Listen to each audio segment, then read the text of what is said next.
Hello, my friends. Good to see you, Josh. You too, Joe. um, we're gonna jump into a second discussion on like this has been titled, developing my values.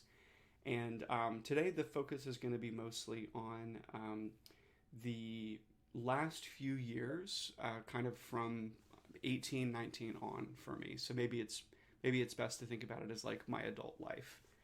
Um, Josh, do you feel comfortable with a little bit of a recap of what we talked about last time?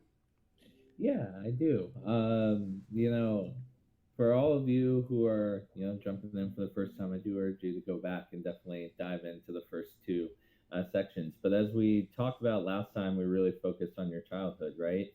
Your upbringing in rural Wisconsin with a very religious family, so to say, and in a sect that maybe wasn't the best. So, um, got a little heavy at times, Joe, right? Like a Yeah. dramatic exit from this community that you had grown up with until fifth grade, and then leaving all of that behind. And when I mean all of that, I mean, like you said in your own words, any wealth, generational wealth that your family had built up was gone. You started over Hmm. from scratch, and you moved around a lot. You ended up in Hawaii with some family. So not only are you trying to adapt from being homeschooled and a little sheltered, right? Maybe very sheltered for the first 10 years of your life. And now you're in this totally different culture, experiencing public school for the first time, and your struggles there trying to break out and find your social stride and finding comfort in books and finding your first real friend through Harry Potter, right? So I love Yeah. that as well.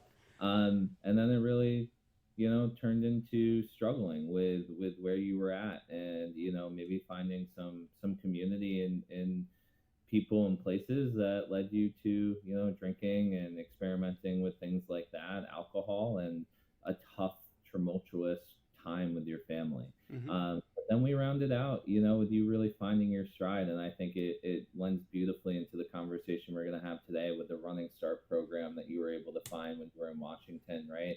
Really being able to attend community college while finishing high school, and again, using your own words, right? Without that, you wouldn't have been able to go to school. You wouldn't Yeah. have been able to maybe find this path that you have. So, yeah, like I said, it was heavy, but it was beautiful at the same time. And I really think it gives people a great perspective on your values and the values that you would bring as county commissioner. So hopefully I did that justice. I think you did, Josh. Yeah, and I kind of want to tee up this section because